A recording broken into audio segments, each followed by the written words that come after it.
Tervetuloa Ramirentille. Mun nimeni on Topi Laureen. Ollaan tänään täällä Helsingin Suutarilassa Ramirentin päätoimipaikassa. Meillä on tänään aiheena henkilönostimet ja meillä on sitä varten tässä useampi henkilönostin. Käydään niitä vähän läpi, niiden turvallista käyttöä.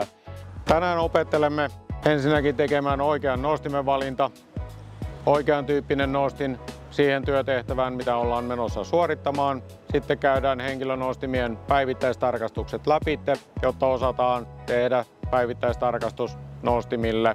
Sekä se, että millä tavalla huomioidaan olosuhteet ja se paikka, missä ollaan menossa tekemään sitä työtä, mihin henkilönostinta tarvitaan.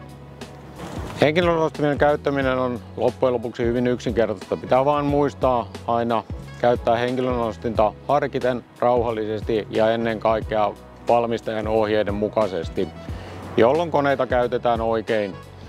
Näin ne on näppäriä apuvälineitä erilaisissa työtehtävissä ja helposti hyödynnettävissä ja nopeuttaa työskentelyä. Henkilönostimen käyttöönotossa on aina tärkeää muistaa se, että saat perehdytyksen laitteen käyttöön. Osaat käyttää sitä oikein, olet saanut käytöopastuksen siihen ja näin pystyt turvallisesti käyttämään henkilönostinta. Turvallisen käytön lisäksi on tärkeää se, kun lopetat työt.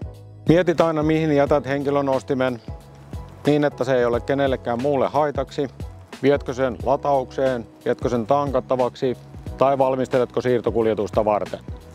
On siis tärkeää huomioida se, että henkilönostin jätetään turvalliseen paikkaan. Kiire on aina huono tekosyy, oli sitten kiire työmailla tai missä tahansa. Henkilönostimen kanssa pitää aina muistaa se, että käytetään harkiten, rauhallisesti ja valmistajan ohjeiden mukaisesti. Silloin näitä on turvallista käyttää.